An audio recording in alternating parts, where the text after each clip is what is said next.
விஜய் கரூர்ல நின்றுக்கலாம், தவற விட்டார்னு அப்படியெல்லாம் கிடையாது. பெரம்பூரே நாங்கள் பெருவாரியான வாக்குகள் வித்தியாசத்தில் வெற்றி பெறோம். திருச்சி திரும்பி பார்க்க இருக்கிறது திசைகள் இட்டும். ஏன் கவலைப்பட்டுக்கிட்டு இருக்கிறீங்க? கிட்டத்தட்ட 46 இன்னைக்கு காண்டிடேட் வேட்பாளர்கள்ல எங்கள் கட்சியில தாழ்த்தப்படுத்தப்பட்டவர்களுக்கு முக்கியத்துவம் கொடுக்கிற மாபெரும் இயக்கமாக தமிழக வெற்றி கழகம். அதோடு மட்டுமல்ல, எங்கள் தலைவன் இடுகிற அந்த முதல் கையெழுத்து என்பது தேசத்தில் மது இல்லாத அல்லது போதை இல்லாத மாநிலமாக உருவாக்கப்பட வேண்டும் என்பதற்காக ஒழுகிற பேனாவாக அது இருக்கிறது. இந்த தேர்தலில் அபரிமிதமான தொகுதிகளை உள்ளடக்கி எங்கள் தலைவர் ஆட்சி அதிகாரத்தை கைப்பற்றுவார் என்கிற அசைக்க முடியாத நம்பிக்கை நான் சொல்லல. தமிழ்நாடு முழுவதும் அந்த எழுச்சி நடைபெற்றிருக்கிறது. நிறைய பேர் கேட்டாங்க என்ன இவ்வளவு வாக்குகள் வாங்கியிருக்கிறீங்களே, குழந்தைகள்லாம் சேர்ந்து இப்படி வாக்குகளை போட வச்சிருச்சீங்களேன்னு. மே 7 என் தலைவன் இடுகிற கையெழுத்து ஏற்கனவே நான் சொன்னதைப் போல ஒரு மாபெரும் இந்த மண்ணின் மகத்துவ புரட்சி உருவாக்கும். மக்கள் நிம்மதியாக இருக்க வேண்டிய சூழலை எங்கள் தலைவர் உருவாக்குவார்.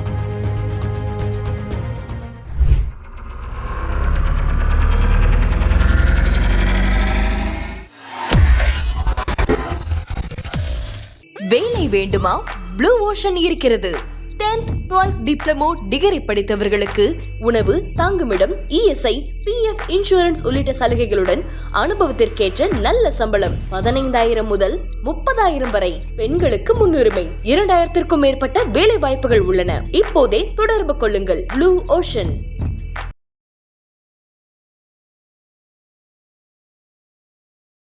வாக்கு சதவீதம் அதிகரிப்பு என்பது ஆளும் கட்சிக்கு எதிரான ஒரு மனோநிலையை காட்டுகிறது அப்படிங்கிறது இருமுனை போட்டியாக இருக்கும் பொழுது சாத்தியப்படும். அது அதாவது ஆளுங்கட்சிக்கு எதிரானதாக போகும். அது ஆப்போசிட்ல நிற்கிறவங்களுக்கு சாதகமாகும். ஆனா 3 முனை 4 முனைன்னு, குறிப்பா இந்த தேர்தல் 4 முனை இருக்கும்போது அது ஆளும் கட்சிக்கு ஆதரவாக போய் முடியும் அப்படின்ற ஒரு தியரி இருக்கு, ஃபேக்டர் இருக்கு.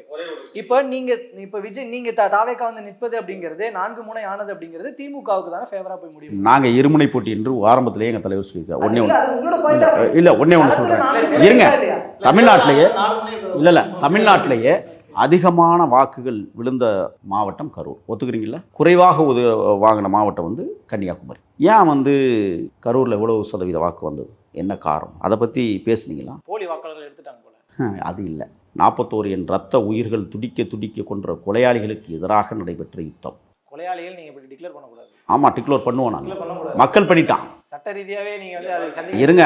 கரூரில் 91.92% வாக்குகளை பெற்றிருக்கிறோம். எப்படி அங்கே மட்டும் அதிகமான? ஏன் தெரியுமா?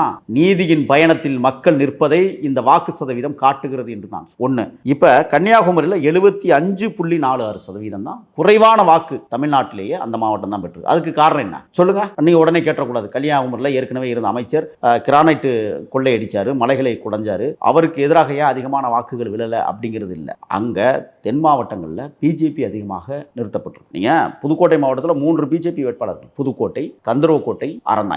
6 தொகுதி அடங்கிய புதுக்கோட்டையில் 3 தொகுதியில் பாஜக. ஆனால் அங்கே 82.6% வந்திருக்கிறது. கன்னியாகுமரியில் இவ்வளவு வீழ்ச்சிக்கு என்ன காரணம் சொன்னா, முழுக்க தென் பிராந்தியத்தில் காங்கிரசும் பாஜகவும் போட்டியிடு மோதுகிறது அதிகமாக. மக்கள் விரும்பல 2 கட்சி. அதனால அங்கே வாக்கு சதவீதம் குறைவு. கரூரில் கூடியிருக்கிறது என்றால் ஒரு நீதி வேண்டும் கரூருக்கு என்று மக்கள் கொத்தாக இன்றைக்கு தமிழக வெற்றி கழகத்திற்கு வாக்களித்திருக்கிறார். விஜய் கரூர்ல நின்றுக்கலாம், தவற விட்டார்னு. அப்படியெல்லாம் கிடையாது. பெரம்பூரே நாங்கள் பெருவாரியான வாக்குகள் வித்தியாசத்தில் வெற்றி பெறப்போம். திருச்சி திரும்பி பார்க்க இருக்கிறது திசைகள் இட்டும். ஏன் கவலைப்பட்டுக்கிட்டு இருக்கிறீங்க? தலைவர் சொன்னார் 234 தொகுதியும் நான் தான் இருக்கிறேன் என்று சொன்னதற்கு காரணமே ஒரு முகம் பறைசாற்றுகிற விதம். நிச்சயமாக நான் சொல்றேன், பெரம்பூரிலும் பெருமைப்பட வெற்றி பெற போகிறோம். திருச்சி மிகப்பெரிய அளவில் திசைகள் இட்டும் வாழ்த்த வெற்றி பெற எழுதி வைத்துக்கோ.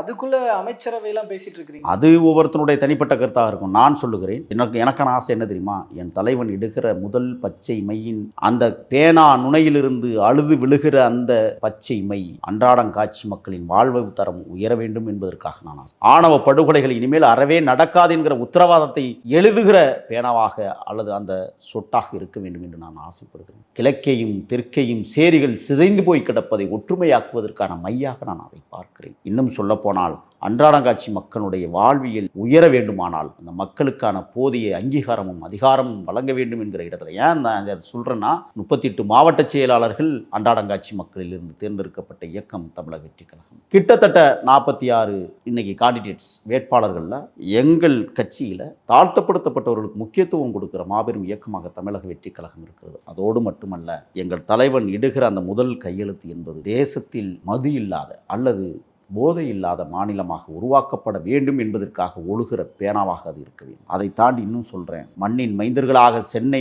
மாநகரத்தில் வசிக்கக்கூடிய மிக மோசமான சூழலுக்கு தள்ளப்பட்டிருக்கிற இந்த மண்ணின் பூர்வீக குடிகள் வெளியில் அனுப்பப்படாமல் அவர்களுக்கு இங்கேயே மாட மாளிகைகளில் அமர்த்தி அவர்களுக்கு உரிய அங்கீகாரத்தை கொடுக்கிற அந்த பேனாவின் முதல் கையெழுத்தாக இருக்க வேண்டும் என்று நான் அந்த அமைச்சர் பட்டியலுக்கெல்லாம் நான் இல்லை. தலைவன் இடுகிற முதல் கையெழுத்து எப்படி இருக்க வேண்டும்? அது தமிழீழ தாயக கனவை வலுப்படுத்துகிற விதமாக, தமிழ்நாட்டு மீனவர்கள் இனிமேல் படுகொலை செய்யப்படாமல் தடுக்கப்படுகிற விதமாக, கச்சத்தீவு தமிழர்களுக்கு சொந்தமானது என்பதை தீர்க்கமாக போடுகிற கையெழுத்தாக அது அமைய. இப்படியெல்லாம் நிறைய பிரச்சனைகள் இருக்கு. ஆக அந்த நிறைய பிரச்சனைகளை உள்ளடக்கி ஒரு பேனா தன் கண்ணீரை முதலாக சொட்டாக விழுகிற அந்த கண்ணீர் துளிகள் கோடிக்கணக்கான தமிழர்களுடைய கண்ணீருக்கு விடிவை தரும் என்கிற நம்பிக்கையோடு நான் களத்தில். முதல்வரால் அது சாத்தியமா? அது பிரதமரால் தானே சாத்தியம், இல்லையா? முதல்வருக்கு எல்லா அதிகாரமும் இருக்கு. நான் பேசினதில்ல. கச்சத்தீவை மீட்பதற்கு கருணாநிதி கையெழுத்து போட போது என் தலைவன் கையெழுத்து போடக்கூடாதா? மீட்பதற்கு கையெழுத்து போடுவாங்க, கையெழுத்து போடணும்ல, போடுவாங்க, போட வைப்போம். அதுதான் எங்களுடைய தன்மை. இதெல்லாம் சும்மா பழைய கேள்வியை கேட்காதீங்க, புது கேள்வியை நாங்கள் தான் அந்த இல்லை அங்கே அழுத்தம் திருத்தமாக நாங்கள் அறிவிச்சிட்டோம். விக்கிரவாண்டி பொதுக்கூட்டம்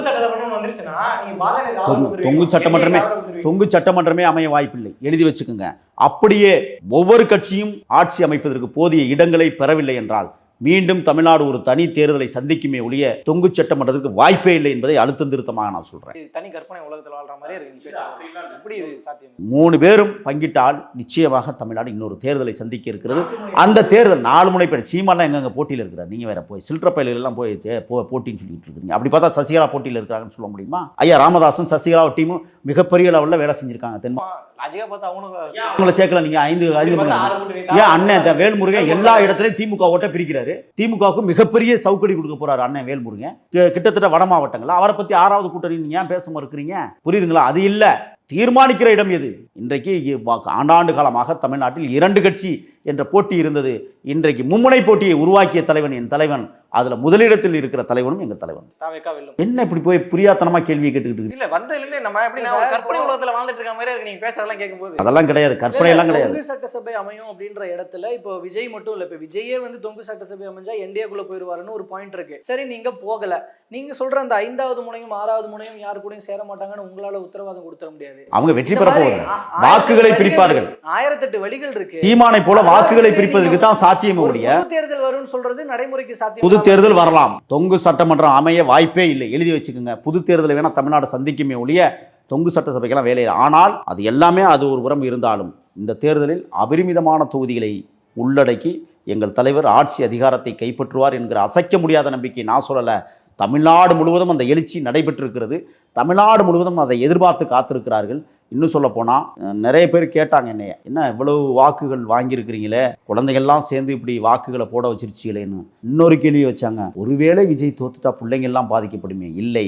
கள்ளக்குறிச்சி கருணாபுரத்தில் நான் ஒரு இல்லத்திற்கு செல்லுகிற போது பெற்றோர்கள் கண்ணுக்கு முன்னால் தாயும் தந்தையும் துடிக்க துடிக்க அந்த சாராயத்தை குடித்து விட்டு சாவை பார்த்த பிள்ளைகள் கூட இன்றைக்கு எழுந்து நின்று கம்பீரமாக தன் பெற்றோர்களுக்கு பிறகு எங்கள் குடும்பம் தலை நிமிர்ந்து நிற்கும் என்கிற தருணத்தை உருவாக்கி இருக்கிறது தமிழ்நாடு. ஆகையால் நான் சொல்லுகிறேன், எங்கள் தலைவன் வெற்றி பெறுவது உறுதி. குழந்தைகள் எல்லோரும் குதூகலமாக கொண்டாடுகிற நாள் மே 4.